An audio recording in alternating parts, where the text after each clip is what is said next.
तो unified pension scheme पर सियासत तेज है। आरजेडी सरकार पर हमलावर है, तो वही केंद्रीय मंत्री जीतन राम मांझी ने भी इसको लेकर पलटवार किया है। देखिए सियासत इस पूरे मामले को लेकर अब किस तरीके से हो रही है। पहले प्रमोद तिवारी को आपने सुना, कांग्रेस का पक्ष उन्होंने सामने रखा, और उसके बाद अब पूरी राजनीति इस पर केंद्रित होती हुई नजर आ रही है। आरजेडी सरकार पर इसको लेकर हमलावर है। अब सरकार की ओर से भी इसका पलटवार किया जा रहा है, जवाब दिया जा रहा है। आपको सुनवाते हैं। देखिए, तमाम विपक्षी दल, राष्ट्रीय जनता दल सहित इंडिया गठबंधन के सभी नेता चाहते थे कि ओल्ड पेंशन स्कीम लागू किया जाए। इसके लिए लगातार केंद्र सरकार पर दबाव बनाया जा रहा था। केंद्र सरकार पर विपक्षी दलों के दबाव का ही नतीजा है कि कल केंद्र की सरकार ने यूपीएस यानी यूनिफाइड पेंशन स्कीम लागू करने की घोषणा की है। सरकार पहले पेंशन स्कीम को बंद की। भारतीय जनता पार्टी केंद्र की सत्ता में 10 वर्षों से है। 10 वर्षों से पूरी तरह से एनपीएस के नाम पर पेंशन को बंद करने का कार्य किया गया था। 25 लाख हमारे कर्मचारियों को फायदा मिलेगा। अगर राज्य सरकारें एग्री हो जाए इस पर तो 90 लाख कर्मचारियों को इससे फायदा मिलेगा। एक ऐतिहासिक कदम है नरेंद्र भाई मोदी जी का, और परिश्रम को उन्होंने उचित मुआवजा, उचित दाम देने का काम किया है। इसके लिए हम लोग सब नरेंद्र भाई मोदी जी के प्रति आभार व्यक्त करते हैं। राहुल गांधी। तो यूपीएस को लेकर राजनीति गर्म है, सियासत लगातार जारी है, लेकिन सरकार इसके फायदे भी गिना रही है। आपको सुनवाते हैं। सबसे इम्पोर्टेंट विषय था कर्मचारियों की तरफ से कि हमें अश्योर्ड अमाउंट एक चाहिए, 50% अश्योर्ड पेंशन। ये इस यूपीएस का सबसे पहला पिलर है।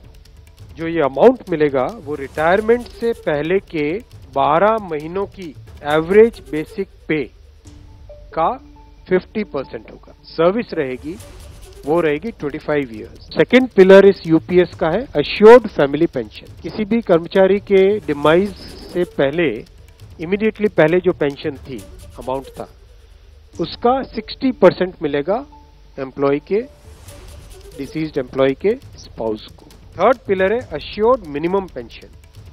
कई बार देखा कि सर्विस कम होती है और कंट्रीब्यूशन जितना हुआ है उससे एक सफिशिएंट अमाउंट नहीं मिल पाता था। इसीलिए assured minimum pension 10,000 rupees per month, वो इसमें यूपीएस में थर्ड पिलर ये रखा।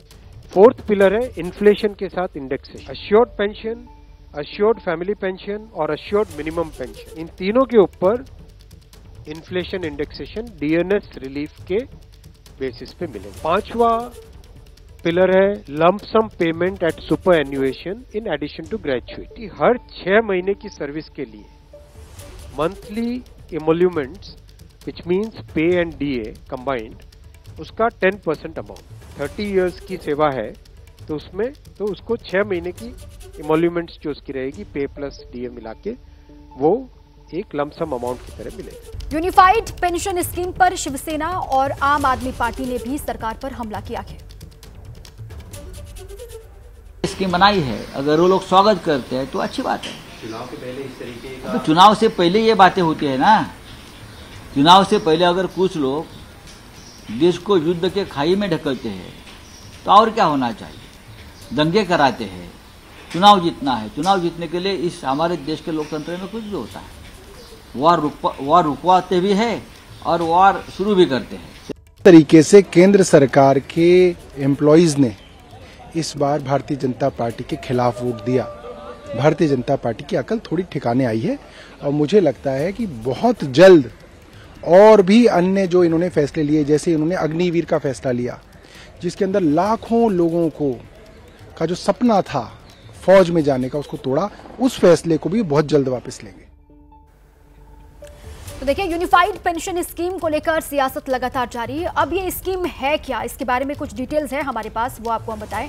यूनिफाइड पेंशन स्कीम सुनिश्चित पेंशन और 25 साल की नौकरी, बेसिक सैलरी का 50% पेंशन मिलेगा।